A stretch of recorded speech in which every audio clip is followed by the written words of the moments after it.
और बड़े-बड़े मुच्छड़ लोग अपने साथ रखे हुए, बड़े-बड़े पेट तुंद निकाली, वो लोग आएँगे और आके बिरादरी में बोलेंगे कि कौम खतरा में, तो जनाब तमामना वोट दियो, कौम बचानी है तो साहब ने वोट दियो। जैसे ही अदालत में मुझ पे हमला हुआ, ठीक उसी टाइम वहाँ पे डेड बॉडी भी सेम जगह से मिली। सब जिन लोगों ने आप पे हमला किया, क्या उनमें से आप किसी को जानते हो? वाकई वुकला थे या वुकला के ड्रेस में कुछ लोग हो सकते हैं? तो पूरी दुनिया की तोपें, पूरी दुनिया के ज़ालिमीन आपके पीछे लगे होंगे, आप किसी की यकीन नहीं करेंगे, आप सीधा जज साहब के पास जाएँगे कि ये उसके सामने सवाल नहीं करेंगे, तो फिर मक्खन भाई को भी मारा जाएगा। फिर 2 साल का लड़का आज जेल में बंद है, वो कौन-सा मिलिटेंट है? चंद्र प्रकाश गंगा साहब कहते हैं एक मीडिया के इंटरव्यू में कि ये पाकिस्तान से हथियार लाते हैं गुजर, और ये कठुआ और सांबा के अंदर जितने बम फटाए इन्होंने फटाए। तो मैं सबसे बड़ा सरगना इनका मैं हूँ ना।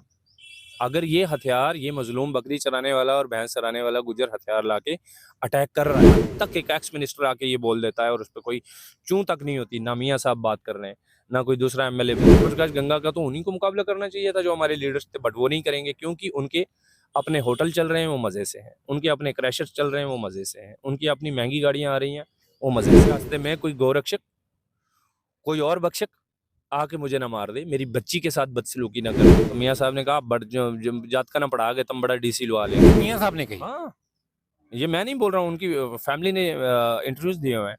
अस्सलाम वालेकुम नाज़रीन, आप देख रहे हैं पीर पंचाल स्पीक्स महमूद ख्वाजा के साथ। मेरे साथ फ्रेम में जिस शख्सियत को आप देख रहे हैं, तारुफ देने की मुझे ज़रूरत नहीं है, आप बाखूबी जानते हैं इनको। तालब साहब, कश्मीर तो हम नहीं पहुंच सके, आपको कवरेज नहीं दे सके।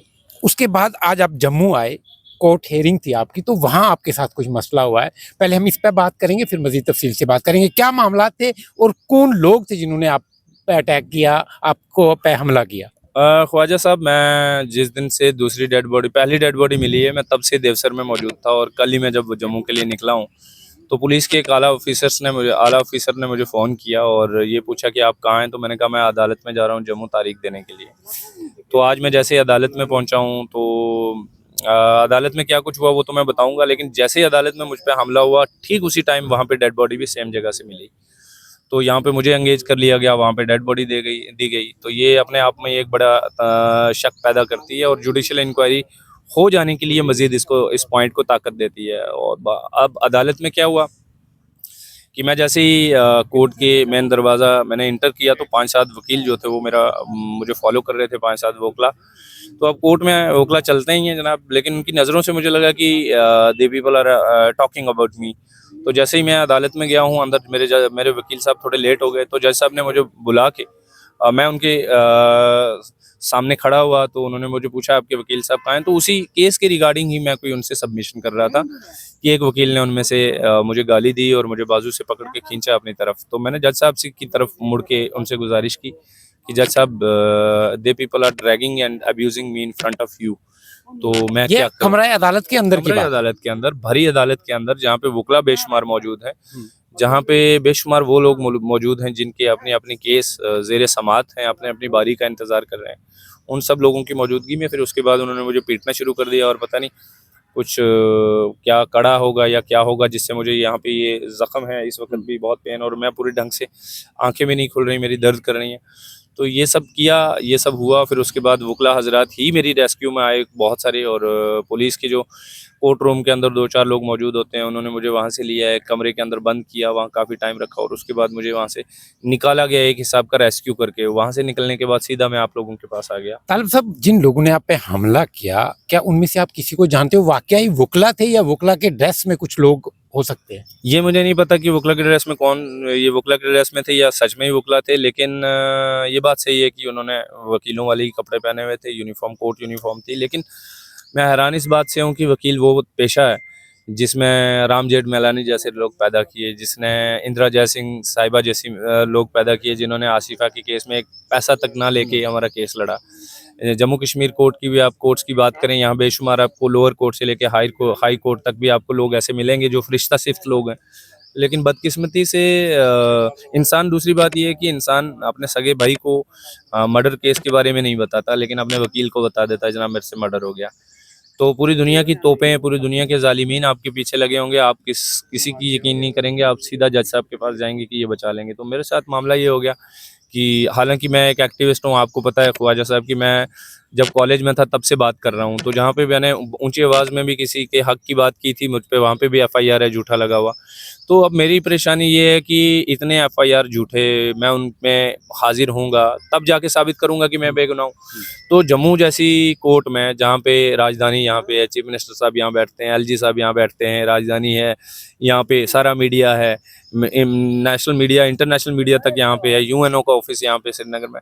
तो बहरहाल यहाँ पे अगर मैं सेफ नहीं हूँ तो मैं सांबा, कठुआ, हीरानगर की अदालतों में जाके अपने आप को कैसे साबित करूंगा कि मैं सही हूँ। तालिब साहब, जब आप कोर्ट से बाहर निकले तो आपने कोई कंप्लेंट दायर कराई है पुलिस स्टेशन में? देखें अभी पुलिस स्टेशन में तो नहीं, मैं चीफ साहब को ही कंप्लेंट करूंगा, और ये डिसिप्लिनरी कमेटी जो रहती है वहाँ की, और उसके अलावा भी देखते हैं बाकी मेरे जो वकला साथी हैं, मैं उनसे भी मशवरा करके फर्दर क्रिमिनल केस की तरफ कैसे बढ़ना है वो भी देखेंगे। प्लस ये जो है चीफ साहब वाला, ये तो हम ज़रूर करेंगे, उस पर काम भी चल रहा है। और आप ये मेरी मासूमियत देखिए कि मुझे उन लोगों के नाम तक नहीं पता कि ये कौन लोग थे, और वो आए और भरी अदालत में मुझे जान से मारने की कोशिश की। वो बहरहाल वहाँ पे वकील तबका खड़ा नहीं होता, यही वही वकील तबका है। मैंने आपको कहा कि मैं एक एक्टिविस्ट हूँ और इतने बेशुमार झूठे केसेस हैं मेरे पे, ये वही वकील है कि हमेशा मुझसे कभी एक चवन्नी तक नहीं ली। जब मैं जेल में था यही वकील मेरे लिए खड़े हुए। वकील तबका हमेशा सच्चाई के लिए खड़ा होता है, लेकिन बीच में इस तरह के चंद लोग बदमाश उठ के पूरे तबका को बदनाम करेंगे, पूरी कम्युनिटी को बदनाम करेंगे, तो इट्स वेरी अनफॉर्चुनेट। वकील तबका को भी खड़ा होना चाहिए, क्योंकि मेरे जैसे एक्टिविस्ट पे अगर ये सब हो रहा है तो एक आम गरीब के अंदर जो वकीलों के लिए एक इज्जत है, जज हजरात के लिए जो एक सेंस ऑफ सिक्योरिटी है और एक एहतराम है सब लोगों के लिए, तो वो कम अज़ कम कहीं ना कहीं उसको जग पहुंचेगी। मैं नहीं चाहता कि मेरी वजह से कॉन्स्टिट्यूशन ऑफ इंडिया के रखवाले जो हैं, वकला हजरात और उसमें जजेस हजरात, उन पे उनके एतबार पे लोगों को शक हो। तालिब साहब, आपने जिक्र किया कि डेड बॉडी आज उसी मकाम से, पहली जगह से ही मिली है, तो किस तरह से इंसाफ की तरफ जाएंगे? और दूसरी बात ये कि अहले सियासत तालिब चौधरी का साथ क्यों नहीं दे रहे हैं? सियासतदान जिनको लोगों ने चुना हुआ है, अपनी आवाज़ें बुलंद करने के लिए चुना हुआ है, चाहे वो पार्लियामेंट में हों या यहाँ असेंबली के अंदर जिन लोगों को दाखिल कराया है पब्लिक ने, वो तालिब चौधरी का साथ क्यों नहीं देते? देखें जनाब, हैरान कुन बात यह है कि इस कौम ने कभी सवाल नहीं पूछे, और यही एक बड़ी वजह है कि इन लीडरों को ये लगता है कि हम उनको सेंस ऑफ एंटाइटलमेंट है कि हम ही इस बिरादरी के बड़े बड़े रहे हैं। कल जब इलेक्शन होगा, दो चीज़ें हैं जो बात नहीं करते, साथ नहीं देते। एक तो ये कि जब इलेक्शन होगा तो ये 5 साल तालिब जितना मर्जी इनके लिए लड़े, लेकिन 5 साल जब मैं और मेरे साथी, आप लोग भी उसमें शामिल हैं जो बात करते हैं, हम जितना मर्जी 5 साल जोर लगा लें, इनको ये आइडिया है कि 5 साल बाद ये आएंगे लीडर हजरात बड़ी बड़ी महंगी गाड़ियों में, महंगे कुर्ते पहन के, और बड़े बड़े मुच्छड़ लोग अपने साथ रखे हुए, बड़े बड़े पेट तुंद निकाली हुई, वो लोग आएंगे और आके बिरादरी में बोलेंगे कि कौम खतरा में, तो जनाब तमामना वोट दो, कौम बचानी है तो साहब ने वोट दो, तो साहब फिर से जीत जाएगा। दूसरा मसला ये है कि उनको ये भी पता है कि ये कौम उनका कुछ नहीं बिगाड़ सकती। इस कौम का अगर 10% भी कत्ल कर दिया जाए तब भी ये उनको ही वोट देंगे, उनको कुछ नहीं कर सकते। ये कौम के पास इतनी ताकत नहीं। देखें ना, कश्मीरियों को देखें आप, कश्मीरियों से ये खौफ है कश्मीरी लीडर्स को कि वो जब भी जाते हैं उनके साथ जाते हैं, उनके पानी का नलके में एक दिन पानी ना आए तो वो अपने एमएलए की गाड़ी रोक लेते हैं। यहाँ बताइए, इतने कत्ल हो गए, किसी सरपंच से भी सवाल पूछा हो, नहीं पूछते। तो ये 2-3 चीज़ें हैं जो मिली हुई हैं जिसकी वजह से ये लीडर्स बात नहीं करते, लेकिन फिर भी ना उम्मीदी कुफर है, हमें उम्मीद है अपने रब पे, और इस बात की यकीन है कि कम्युनिटी बदलने की तरफ जा रही है, और एक दिन आएगा कि कश्मीरियों की तरह और बाकी अक़वाम की तरह हमारी ये ट्राइबल कम्युनिटीज़ भी समझेंगी। मैं हमेशा इस चीज़ का ज़ामिन रहा हूँ कि आप इकट्ठे रहें, कम्युनिटीज़ विद इन कम्युनिटीज़ आप इत्फाक रखें, लेकिन अपनी कम्युनिटी को भी जोड़ के रखें। ट्राइबल हैं तो ट्राइबल इकट्ठे रहें, कश्मीरी हैं तो कश्मीरी इकट्ठे रहें, लेकिन इलेक्शन के वक्त पे आप इस चीज़ में ना बह जाएं कि कौम ख़तरे में और वोट दे दो। उस वक़्त आप गुरदेव सिंह ठाकुर को जिताएं, उस दिन महराज मलिक साहब को जिताएं, उस दिन आप सोहरावर्दी साहब को जिताएं, उस दिन जनाब आप इकबाल खान साहब को जिताएं, या उस दिन किसी चौधरी साहब को जिताएं, लेकिन उसको जिताएं जो आपके काम करने के काबिल हो, उसको जिताएं जो मतबरक गाय ना हो, उसको जिताएं जो आपके लिए इतना काबिल एहतराम ना हो, इतना काबिल एहतराम ना हो कि आप उसके सामने सांस भी ना मार पाएँ। तो फिर उससे होगा ये कि आप कल को उसके सामने सवाल नहीं करेंगे, तो फिर मक्खन भाई को भी मारा जाएगा। फिर 2 साल का लड़का आज जेल में बंद है, वो कौन सा मिलिटेंट था? फिर यहाँ देखें चंद्र प्रकाश गंगा, मैं क्यों रो रहा था ख्वाजा साहब, आपने कुलगाम के अंदर देखा होगा, मैं चिल्ला चिल्ला के कह रहा था, रो रो के फरियाद कर रहा था अपने लीडर से कि खुदा का वास्ता है बात करिए। मुझे पता था असेंबली सेशन ख़त्म होगा तो मेरी कौम को हलाल करना शुरू कर दिया जाएगा। मेरी पिछली 5-7 साल का जो नैरेटिव है, मेरा 5-7 साल का जो मैं बात कर रहा हूँ, मेरा जो बयानिया है, उस पे कल मोहर लगा दी चंद्र प्रकाश गंगा साहब ने। चंद्र प्रकाश गंगा साहब कहते हैं एक मीडिया के इंटरव्यू में कि ये पाकिस्तान से हथियार लाते हैं गुजर, और ये कठुआ और सांबा के अंदर जितने बम फटाए हैं इन्होंने फटाए हैं, अटैक हम कर रहे हैं गुजर। तो मुझे ये बताइए, अगर तो ये बात सच है तो फिर एजेंसीज कहाँ हैं, फिर बीएसएफ कहाँ है, फिर सीआरपीएफ कहाँ है, फिर आर्मी कहाँ है, फिर टीए कहाँ है, फिर जेकेपी कहाँ है, फिर एसएसबी कहाँ है, फिर एसएसजी कहाँ है, फिर एसओजी कहाँ है, फिर टास्क फोर्स कहाँ है, फिर ये सीआईडी कहाँ है, सीबीआई कहाँ है, फिर जनाब आपकी रॉ कहाँ है? ये कहाँ हैं लोग? ये किस लिए तनख्वाहें ले रहे हैं? और फिर अगर ये बात झूठ है तो चंद्र प्रकाश गंगा को कोई हिरासत में क्यों नहीं ले रहे? और फिर अगर फिर से भी ये बात सच है तो फिर तो मैं सबसे बड़ा सरगना इनका मैं हूं ना। अगर ये हथियार, ये मजलूम बकरी चराने वाला और भैंस चराने वाला गुजर हथियार लाके अटैक कर रहा है तो फिर इनका सरगना मैं हूं। मेरे मेरे मेरे के लगाइए, आइए। मेरे सवालात ये हैं कि जो मैं पिछले कई सालों से कह रहा हूं कि एक बड़ी सोची समझी साजिश के तहत सांबा, कठुआ और जम्मू के अंदर, अब मैं उस आलोकपुरी साहब एक डीआईजी थे, आपको याद होगा, आसिफा के वक्त पे उन्होंने कहा था, आसिफा के केस में कहा था उन्होंने, this heinous crime has done to terrorise the tribal Muslim communities in Samba, Kathua and Jammu. आज वो बात साबित हो रही है कि ये जितने भी एपिसोड किए जा रहे हैं ये मुसलमानों को, और खासकर उसमें गुजर बकरवाल कम्युनिटी को, क्योंकि सांबा, कठुआ, जम्मू में तो मेजोरिटी गुजर बकरवाल कम्युनिटी की है, मुस्लिम्स की, तो ये उनको टेरराइज करने की कोशिश है। और चंद्र प्रकाश गंगा जैसा आदमी जब ये बोलता है तो मुझे लगता है इसके पीछे बहुत बड़ी कोई और प्लानिंग भी है। शायद आने वाले वक्त में कोई दंगे वंगे की तैयारी हो, शायद पता नहीं क्या करने वाले हैं, मुझे नहीं पता इस बारे में। लेकिन अगर ये इस हद तक एक एक्स मिनिस्टर आके ये बोल देता है और उस पर कोई चूं तक नहीं होती, ना मियाँ साहब बात कर रहे हैं, ना कोई दूसरा एमएलए बोल रहा है बात, तो एमएलए के साथ तो एमएलए मुकाबला करेगा ना। मैं कहाँ कहाँ लड़ूंगा? मैं जैसे मुझ पे कातिलाना हमला हुआ, मैं 2-1.5 घंटा अंदर बंद रखा, वहां से जब मैं बाहर आया तो मुझे तो पहली कॉल मुख्तार की माँ की आई कि मेरा बच्चा तू कहता है, मेरा मुख्तार ने उत्ते मार के साट के हमें। मुझे तो वो मुसीबतें हैं ना। मुझे दूसरी कॉल आई है रियासी से कि जनाब हम आज रात को हम पे हमला हुआ, हमारी बात करो। कल मुझे फ़ोन आया था रामकोट से कि हमारे जनाब इस तरह से हम पे हमला हो गया, हमें बचाओ। तो मैंने क्या करना है? मैं वो जो परमिशनें नहीं मिल रही हैं अपनी भेड़ बकरियां लेके जाने के लिए, उन पे नहीं बात हो रही, वो करनी है, या चंद्र प्रकाश गंगा को मुकाबला करना है? और चंद्र प्रकाश गंगा का तो उन्हीं को मुकाबला करना चाहिए था जो हमारे लीडर्स थे, बट वो नहीं करेंगे क्योंकि उनके अपने होटल चल रहे हैं, वो मज़े से हैं, उनके अपने क्रैशर्स चल रहे हैं, वो मज़े से हैं, उनकी अपनी महंगी गाड़ियाँ आ रही हैं, वो मज़े से हैं। इस कौम का मैं आपको बताऊं ख्वाजा साहब की पूरी दुनिया के अंदर आज क्या मुकाबले हैं, अकवाम क्या मुकाबले करती हैं कि चांद पे पहले रशियन कहते हैं हम चले गए, अमेरिकन कहते हैं हम चले गए। ग्रोक बना लिया यहाँ पे जो सच दिखा रहा है, डीप सीक बना लिया यहाँ पे, किसी ने गूगल भी बनाया था, फेसबुक बनाया था, ये ऐप बन रही हैं आज। टेक्नोलॉजी के ज़माना, इतनी अकवामें आगे चली गई, कोई ना कोई कौम बना रही है ना। लेकिन हमारी क्या डिमांड है आज? जनाब अल्लाह का वास्ता, मुझे मेरी भेड़ जो मलकियत मेरी है वो मुझे लेके कश्मीर जाने की इजाज़त दे दो। मुझे रास्ते में कोई गौरक्षक, कोई और बख्शक आके मुझे ना मार दे, मेरी बच्ची के साथ बदसलूकी ना कर दे। ये डिमांड है मेरी कौम की। और हमारी क्या डिमांड है? हम ग्रोक नहीं डिमांड कर रहे, हम ये भी नहीं कह रहे स्कूल भेजो हमें, हम ये भी नहीं कह रहे जंगलात के हकूक दे दो। नहीं, आपने सुना आज कोई गुजर कम्युनिटी का बंदा आपको बोलते हुए नजर आया फॉरेस्ट राइट एक्ट दे दो? नहीं बोलेगा। क्यों? वो क्या बोल रहा है? वो बोल रहा है यार मुझे मजदूरी करने दो और मुझे जिंदा रहने दो। ये रियाज भाई बोलता बोलता चला गया, ये मखन दिन बोलता बोलता चला गया, यही मुख्तार बोलता बोलता चला गया, यही उसका दूसरा तीसरा भाई जो था वही बोलता चला गया। आज उनकी औरतों से जाके पूछिए, वो बोलेंगे, वो बोल रही हैं अल्लाह का वास्ता है कुछ नहीं चाहिए, हमें जिंदा रहने दो बस। अहले सियासत आपका साथ अगर नहीं दे रहे तो तालब चौधरी की जो जदोजहद है, क्या आपको उम्मीद है कि आपकी ये कोशिशें जो हैं ये कभी ना कभी कामयाब होंगी? देखें, अहले सियासत ही दुनिया के ऊपर हरफ आखिर नहीं हो जाता। अल्लाह रब्बुल इज़्ज़त के हाथ में सारा निज़ाम है और मुझे अपने रब पे, इस कायनात को चलाने वाले पे पूरा यकीन है।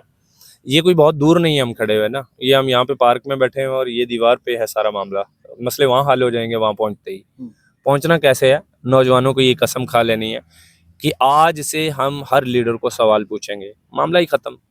ना मखन दिन का कत्ल होगा, ना आसिफा को कत्ल किया जाएगा, ना टोपी पीर में लोगों को मारा जाएगा, ना हमारे 2-2 साल के बच्चों को जेलों में बंद किया जाएगा, ना देवसर के अंदर 3 लड़कों को उठा के मारा जाएगा, ना रजौरी से लड़कों को उठा के वहाँ स्टेज इनकाउंटर किया जाएगा, ना पथरी बल होगा, कुछ नहीं होगा। बस एक ही चीज़ है कि जब कौम ने सवाल पूछना शुरू किया, किसी से नहीं पूछना है, सिर्फ अपने लीडरों से सवाल पूछना शुरू किया और ये इम्तियाज़ करना बंद कर दिया। कश्मीरी कौम को देखें आप, कश्मीरियों ने त्राल से एक सिख को जिताया, जीडीसी मेंबर। ये होती है कौम, उनको लगा ये बंदा काम करने वाला, जिता दिया उसको। अब हमारे जैसे जाहिल होते तो जाहिर वो कर देते हैं, नहीं जी हमारी कौम का मसला है जी, यो जनाब अगर हम इसना नहीं दे सकते कल क़यामत के दिन। मैं आज उनसे भी मौलवी, वो जो हमारे उलमाए दीन थे, उलमाए दीन का बहुत बड़ा एहतराम है मुझे। उलमाए दीन की वजह से दीन पूरी दुनिया के अंदर फैला है और जो अल्लाह के नेक बंदे थे, औलिया कराम। मुझे बताइए आज आलिम कहाँ है? जो परसों इलेक्शन में बोल रहे थे कि इसमें आज जो वोट देगा वो कल क़यामत के दिन, आज जो धूप बर्दाश्त करेगा इस जलसे में, ख़ास जमात के जलसे में, ये कल महशर की इसको धूप कम लगेगी। मैं पूछता हूँ उस बंदे से जो बोलता था कल क़यामत के रोज़ हमारे इस लीडर का अलग से झंडा होगा, जनाब रसूल पाक सल्लल्लाहु अलैहि वसल्लम का झंडा नहीं होगा, बट इस बंदे का झंडा होगा। वो कहाँ है? वो मौलवी हजरात कहाँ हैं जो बोलते थे कि इस पॉलिटिकल पार्टी के इस लीडर को आप वोट नहीं दोगे तो हम तुम्हारी टांगें तोड़ देंगे? आज कहाँ है वो? आज क्यों नहीं वो मुख्तार भाई की बात कर रहे? आज क्यों नहीं वो 2 साल का बच्चा जेल में उसकी बात कर रहे? मैं सवाल तो ये हमें खुद को, मैं सबसे पहले अपना खुद सेल्फ क्रिटिसिज्म करता हूँ। मैं अकेले बैठ के पहले खुद के लिए सोचता हूँ मैंने क्या किया है। तो अमल तो बात तो तब बनेगी ना सर, जब हज़रत उमर अमीरुल मोमिनीन रज़ियल्लाहु तआला अन्हु से, वक्त के सबसे बड़े पावरफुल बादशाह से ये सवाल कर सकती है एक बुढ़िया जिसके ना कोई आगे या ना पीछे है। ये सवाल किया जा सकता है कि बताओ आपने ये जुबा कहाँ से लाया? तो आज हम लीडरों से, नौजवान अगर सवाल पूछेगा तो यहाँ पे लोग उठेंगे और बोलेंगे जनाब ये कुफ्र कर दिया, तो तब तक तो कौमें नहीं सुधरेंगी। मैं अक्सर अपने प्रोग्राम्स में या इंटरव्यूज़ हूँ उनमें अक्सर ये कहता हूँ कि आप अपने लीडर से ज़रूर सवाल कीजिए, यानी एहतसाब कीजिए, इन्होंने क्या किया है, क्या करने जा रहे हैं। जब तक हम एहतसाब नहीं करेंगे, जब हम इनसे सवाल नहीं करेंगे, तो हमारे जो काम हैं, जो रोज़मर्रा के मामलात हैं, वो हल नहीं होंगे। तालिब साहब, सोशल मीडिया को अगर एनालाइज करें, या कुछ लोग हमें फ़ोन करके भी बताते हैं कि तालिब चौधरी सियासत कर रहा है। तालिब चौधरी सियासत इसलिए कर रहा है कि पुलिस की जो इन्वेस्टिगेशन है उसमें भी रुकावट डाल रहा है तालिब चौधरी।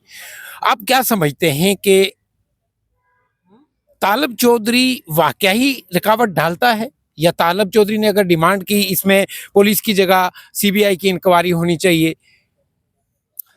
देखें ख्वाजा साहब, बात ये है कि ये बोलना कि जुडिशल इंक्वायरी होनी चाहिए, ये कोई गैर कानूनी नहीं है। दूसरे नंबर पे आपकी पुलिस डिपार्टमेंट की, हालांकि वहाँ पुलिस डिपार्टमेंट में बहुत अच्छे ऑफिसर्स हैं, फेयर हैं, प्रोफेशनल हैं, बहुत ठीक है, लेकिन हैरान कुन बात यह है कि उनकी अगर इंक्वायरी कल को बिल्कुल सच भी होगी ना, कुरान पाक के आयात मुबारका की तरह, तब भी लोगों को एतबार नहीं आएगा। मेरा मसला लोगों के एतबार का है। तो जब लोग डिमांड कर रहे हैं, फैमिली डिमांड कर रही है कि जुडिशल इंक्वायरी हो, तो क्या परेशानी है किसी को? रहा सवाल सियासत करने का, अगर मैंने गिनना नहीं चाहिए, नाउज़ुबिल्लाह, अल्लाह माफ़ करे, अगर मैंने तनहा अपने साथियों समेत सांबा और कठुआ की सड़कों पे आसिफा शहीद के लिए लड़ाई लड़ी, अगर वो सियासत थी तो ये सियासत मैं करूँगा और हर नौजवान को करनी चाहिए। अगर मक्खन दीन भाई के चहारम तक मैं वहाँ पे पहुँचा जहाँ पे कोई लीडर नहीं गया, मेरे जाने के बाद सारे गए और चिल्लाने के बाद गए, अगर ये सियासत है तो मैं करूँगा और हर नौजवान को करनी चाहिए। अगर मक्खन दीन भाई की फैमिली को जब गवर्नमेंट ने प्रेशराइज कर लिया कि अदालत नहीं जाओगे, मैंने अदालत पहुंचाया उनको, शेख शकील साहब से, अप्पू सिंह सलाथिया और एडवोकेट अनवर चौधरी साहब से मिलवाया। अगर ये सब करना सियासत है तो ऐसी सियासत हर नौजवान को करनी चाहिए और मुझे मुबारकबाद। और अगर देवसर में उन मजलूमीन की, जहाँ पे हमारे MP साहब मियाँ अल्ताफ़ साहब जाते हैं गुप अंधेरे में और जाके बोलते हैं कि मेरे फोटो भी ना छिकियो, अब लोग बोलेंगे कि वो प्रचार नहीं करते। भाई मसला प्रचार का नहीं है। आप मियाँ अल्ताफ़ साहब, यही मियाँ अल्ताफ़ साहब 4 दिन बाद कश्मीरियों के अनंतनाग में एक घर को आग लग जाती है, वहाँ जाते हैं, मीडिया का पूरा तामझाम लेके जाते हैं और वहाँ पे क्या बोलते हैं? बोलते हैं कि इन भाइयों के साथ गलत हो गया, मैं अपने फंड से इनको पैसे दूंगा। लेकिन जब उस बकरवाल बच्चे के घर जाते हैं जिसने 3 वोट डाले थे आपको ख्वास में जाके, आपके कहने पे जावेद भाई को भी दिए थे। उस बच्चे के जब आप घर जाते हो और जाके बोलते हो कि दो गलतियां की हैं आपने, एक तो मैं दुआ मांगने आया हूँ मेरे से, उन्होंने बोला जनाब इंसाफ हमारे बच्चे वापस दिलवा दो, बोला यार मैं दुआ मांगने आया हूँ, क्या बोलते हो। दूसरी बात ये कहा कि तुम पहाड़ों से उतर के यहाँ किस लिए आए, उन्होंने कहा जनाब बच्चे पढ़ाना चाहते हैं। ये आगे चीज मियां साहब ने कही। हाँ, ये मैं नहीं बोल रहा हूँ, उनकी फैमिली ने इंटरव्यूज दिए हुए हैं। आप बताइए, उन्होंने कहा जी हम बच्चों को पढ़ाना चाहते हैं, तो मियाँ साहब ने कहा जात का ना पढ़ा के तुम बड़ा डीसी लुआ लेगा। तो ये फर्क है सर। और अगर ये उनकी बात करना सियासत है, तो खुदा की कसम ये सियासत करूंगा मैं। अगर ये सियासत है तो मेरे से बड़ा फिर सियासतदान ही कोई नहीं है। आने वाले वक्त में अगर आज तीसरी जो बॉडी है वहां से ही मिली है, तो किस तरह का लाएअमल रहेगा आपका? क्या आप वहां जाके और इंसाफ की गुहार लगाएंगे, या तालिब चौधरी का अगला जो है वो कदम क्या होगा? देखें ख्वाजा साहब, मैं ये सारी चीज़ें तो मीडिया पे डिस्क्लोज नहीं भी कर सकता बहुत बार, लेकिन ये है कि लड़ेंगे ज़रूर। चाहे जुडिशियल इंक्वायरी के लिए हाँ। जाना हो, with in the ambit of the constitution of India in a democratic manner, fight तो ज़रूर करेंगे। चाहे जिस भी हद तक जाना होगा जाएंगे ज़रूर। 3 मैसेज पब्लिक के लिए मैं मांगूंगा। एक, पॉलिटिशियंस के लिए, इनको किस तरह से क्या करना चाहिए। दूसरा, हिंदू मुस्लिम सिख इत्तेहाद, खासकर ऐसी सिचुएशन में उनके लिए। और नौजवानों के लिए कि किस तरह से मिलके आगे आना है अपने हकूक की लड़ाई। सबसे पहले तो ये सियासतदानों को मैं कौन ही होता हूँ ये बोलने वाला कि आपको क्या करना चाहिए। They are all powerful. और बस यही है कि कौम के पास आपको फिर से 5 साल बाद जाना है, और ये मत सोचिए कि आप हमेशा की तरह इस बार भी इनको बेवकूफ़ बना लेंगे, मुमकिन नहीं है। इस बार आपको नौजवानों के बहुत सारे सवालात हैं जिनके जवाबात देने होंगे। और हिंदू मुसलमान भाईचारे की बात जहाँ तक ये है कि महात्मा गांधी जी ने, हिंदुस्तान के जो राष्ट्रीय पिता थे, उन्होंने ये कहा था कि मुझे, जब पूरा हिंदुस्तान हिंदू मुसलमान के दंगों में उलझा हुआ था, उस वक्त गांधी जी ने कहा था कि मुझे उम्मीद की किरण सिर्फ एक जगह से दिखाई देती है, वो जम्मू कश्मीर। तो ये हमारा जम्मू कश्मीर बड़ा खूबसूरत खित्ता है। यहाँ पे आपको गाय के नाम पे गुजर के खिलाफ किया जा रहा है, नशे के खिलाफ मसले में हमारे खिलाफ किया जा रहा है। हम ना नशे के हक में हैं, ना गाय की तस्करी के हक में हैं। लेकिन 370 की एब्रोगेशन से पहले यहाँ पे गाय ज़बह करना क्राइम था, आज नहीं है। तो क्यों नहीं आपके पास 29 एमएलए हैं, क्यों नहीं एक एमएलए तैयार किया आपने जो बिल लेके आता असेंबली में और बोल देता कि यहाँ पे जम्मू सूबा के अंदर कोई भी मुसलमान गाय नहीं पालेगा, कानून बन जाता, बात ही खत्म हो जाती। और अपने हकूक के लिए जहाँ तक आपने कहा नौजवानों के लिए, तो उसमें मैं क्या ही कहूँगा, नौजवान मुझसे ज़्यादा बेहतर जानते हैं कि बस एक ही चीज़ है, सवाल। कुरान अजीम जो है वो भी आपको सोचने के लिए कहता है, सोचने के लिए कहता है। 4 इमाम क्यों बन गए फिर हमारे सुन्नी मुसलमानों के और शियाओं के भी, अल्हम्दुलिल्लाह इतने इतने 4 एक ही इमाम काफ़ी था, फिर इतने इमाम क्यों बने? ये सोचने वाली बात है। और अल्लाह रब्बुल इज़्ज़त ने रोज़े मिसाक में तमाम अरवा को इकट्ठा करके ये कहा कि ए बनी नू इंसान, मैं तुम्हें अपना नाइब मुंतखब करने जा रहा हूँ, लेकिन मेरी और मखलूक़ात हैं, अल्लाह तो अल्लाह है, जानता था, तो मैं अपनी और मखलूक़ात हैं जो तुम्हें पसंद नहीं करती, तो इसलिए मैं तुम्हें 3 ऐसी चीज़ें दे रहा हूँ, 3 ऐसी चीज़ें दे रहा हूँ जो मैंने फरिश्तों को नहीं दी। सबसे पहले अल्लाह ने कहा मैं तुम्हें अक्ल दे रहा हूँ, सोचिए उससे। फिर कहा दिल दे रहा हूँ। फिर अल्लामा इकबाल रहमतुल्लाह अलैह कहते हैं कि दर्द दिल के वास्ते पैदा किया इंसान को। बोलना हम इंसान दुनिया पे इबादत के लिए थोड़ी ना, सिर्फ इबादत के लिए ना थोड़ी आए हैं। फरिश्तों जितनी इबादत हम कैसे कर सकते हैं। तीसरा कहा कि आपको नफ्स दिया है मैंने, हलाल की कमाई खाना। तो नौजवानों से यही गुजारिश है, अल्लाह रब्बुल इज़्ज़त ने हमें अक्ल सलीम दिया है, सोचना चाहिए, सवालात करने चाहिए और सारी चीज़ों को मिक्सअप नहीं करना चाहिए। मज़हब, हमारा मज़हब हमारी सियासत से अलग ना था, लेकिन वो मस्जिद नबवी थी, उसके अंदर हमारी पॉलिटिक्स डिसाइड होती थी। आज की मजहबी पेशवाओं को और पीर साहिबान को आप सियासत के अंदर जब अमल दखल करवाएंगे, फिर आपकी सड़क का काम नहीं होगा, फिर आपकी बच्ची की असमत दरी होगी, उस पर बात नहीं होगी, फिर आपके बच्चे को उठा लिया जाएगा, उस पर बात नहीं होगी, क्योंकि आपने वोट न्याज के खाते में दिया हुआ है। तो न्याज के बदले में दुआ मिलती है। हम न्याज देते हैं, पीर साहब क्या करते हैं, दुआ मांगते हैं। तो या तो आप दुआ करवा लो या फिर काम करवा लो। काम करवाना है तो फिर आपको उस बंदे को चुनना होगा, उसी को चुनो, जिनको आप चुन रहे हो उन्हीं को चुनो, लेकिन जवाबदेह बनो। बोलो जनाब आपके 2 किरदार हैं, पीर साहब हैं आप जब आप उर्स मुबारक में होंगे, जब आप मजहबी प्रोग्राम में आएंगे, जब हम तबलीग करेंगे, तब हमारे पीर, तब आपकी जुतियाँ, साडा सिर। लेकिन जब आप हमारे काम के लिए आएंगे, you will be treated as a leader, and leader is that one who is answerable. जिसको सवाल पूछे। तालब साहब बहुत शुक्रिया पीर पंजाब स्पीक्स से बात करने। नाज़रीन, ये थे हमारे साथ तालब चौधरी जिन्होंने अपनी बात रखी। कमेंट सेक्शन में अपनी राय ज़रूर रखिएगा और इसी के साथ पीर पंजाब स्पीक्स को फेसबुक, इंस्टाग्राम, यूट्यूब हर जगह फॉलो सब्सक्राइब ज़रूर कीजिए। अपना और अपने इस चैनल पीर पंजाब स्पीक्स का बहुत ख्याल रखिए। अल्लाह निगहबान।